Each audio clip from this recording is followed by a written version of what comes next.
Cricket केवल एक खेल ही नहीं बल्कि भावनाओं का एक प्रवाह भी है। इसका प्रबल रोमांच दुख की असीम वेदना को भी कम कर देता है। जैसे 2008 में जब मुंबई पर आतंकी हमला हुआ था, उस समय भारत और इंग्लैंड के बीच वनडे मैच चल रहा था। ये आतंकी हमला देश की शान और अमन चैन पर बहुत बड़ा आघात था, लेकिन देश के दुखी लोगों के गम को कम करने का क्रिकेट भी एक बड़ा कारण बना था। क्रिकेट ने भारत के उदास लोगों के होठों पर कैसे मुस्कान लाई, इसकी कहानी बहुत यादगार है। भारत ने इंग्लैंड पर एक असंभव जीत हासिल कर देश के माहौल को बदल दिया था। नमस्कार, मैं हूं अशोक शर्मा और आप सभी का मेरे YouTube चैनल में स्वागत है। 26 नवंबर 2008 भारत इंग्लैंड के बीच ओडिशा के कटक में 5वां एक दिवसीय मैच खेला जा रहा था। यह मैच दिन रात का था, जो करीब 2 बजे शुरू हुआ था और रात के 10:15 पर इसका नतीजा घोषित हुआ था। एक तरफ कटक में क्रिकेट मैच चल रहा था।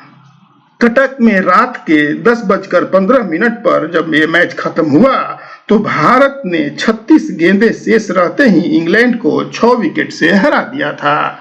दूसरी तरफ ठीक इसी समय मुंबई में पहली खबर आई कि बोरीबंदर में एक टैक्सी में धमाका हुआ है, जिसमें 3 लोगों की मौत हो गई है।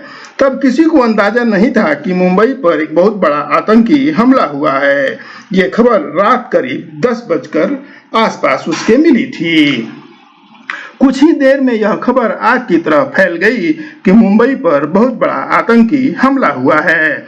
इंग्लैंड की टीम कटक में सुरक्षित थी। कटक मुंबई से करीब 1400 किलोमीटर दूर था, लेकिन इस हमले के बाद जो भय और आतंक का माहौल बना, उसके कारण इंग्लैंड ने शेष 2 वनडे मैच खेलने से इनकार कर दिया। इंग्लिश टीम के कप्तान केविन पीटरसन दौरा बीच में छोड़कर अपनी टीम के साथ इंग्लैंड लौट गए। तब तक भारत 7 वनडे मैचों की श्रृंखला में 5-0 की बढ़त प्राप्त कर चुका था। इस आतंकी हमले के खिलाफ 4 दिनों तक भारत में कार्रवाई चली।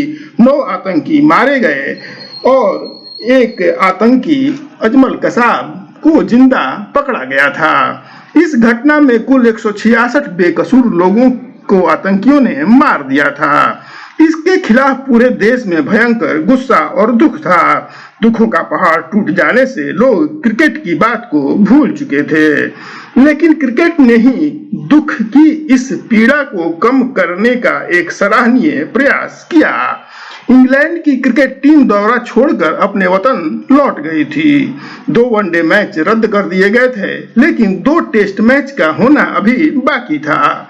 भारतीय क्रिकेट कंट्रोल बोर्ड ने इंग्लैंड से अनुरोध किया कि अगर वह बचे हुए 2 टेस्ट मैच खेलने के लिए राजी हो जाता है तो यह क्रिकेट और मानवीयता के लिए बहुत बड़ा योगदान होगा। मानवीय दृष्टिकोण से भारत ने इंग्लैंड से क्रिकेट मैच खेलने का आग्रह किया।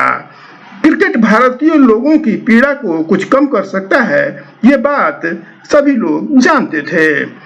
इस मामले में इंग्लैंड की टीम की तारीफ करनी होगी कि वह 2 टेस्ट मैच खेलने के लिए राजी हो गई और भारत आने पर सहमत हो गई। 11 से 15 दिसंबर के बीच पहला टेस्ट मैच चेन्नई में खेला गया।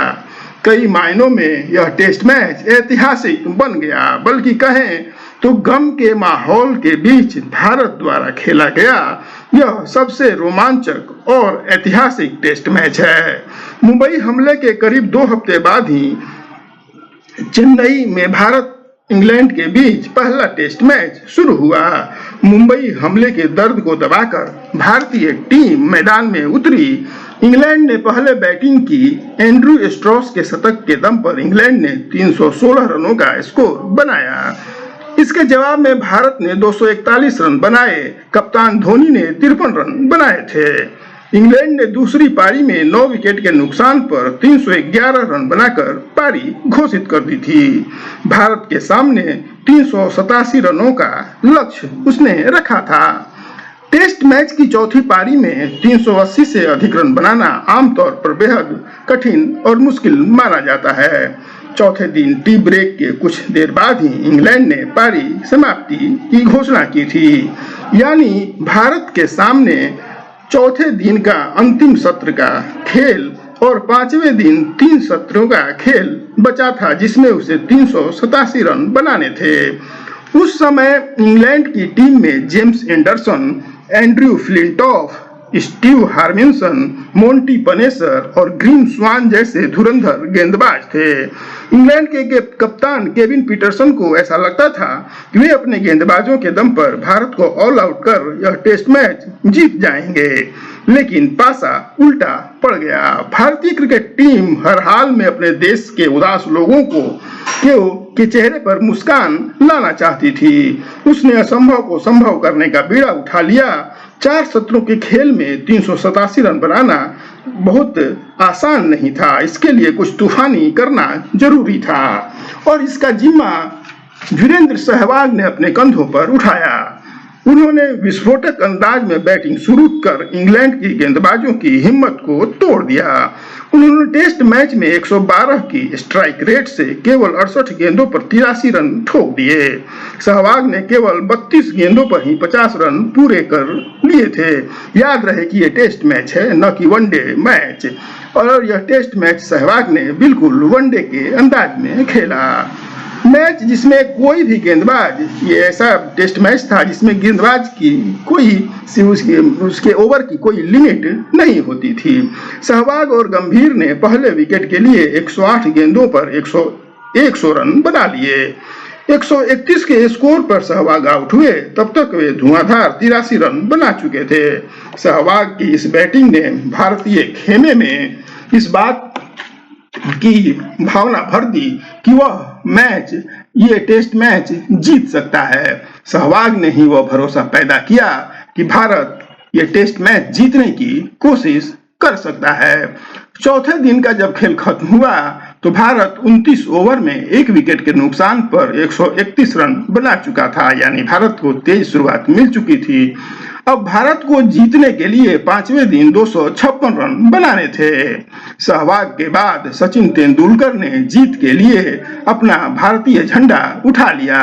उन्होंने नाबाद 103 रन बनाए। सचिन का साथ युवराज सिंह ने भी बखूबी दिया। युवराज भी 85 रनों पर नाबाद रहे। दोनों ने चमत्कार करते हुए भारत को आसानी से जीत के लक्ष्य यानी 387 रनों पर पहुंचा दिया। इस ऐतिहासिक जीत के बाद सचिन तेंदुलकर ने कहा था, मुंबई पर जो हमला हुआ है वह एक बहुत बड़ा आघात है। इस घाव को भुलाया नहीं जा सकता, इसके दर्द को भुलाया नहीं जा सकता, लेकिन भारत की ये जीत अगर भारतीय लोगों के दुख को कुछ कम करने में मदद पहुंचा सकती है तो मैं ये शतक इस हमले में प्रभावित लोगों या दुखी परिवारों को समर्पित करता हूं।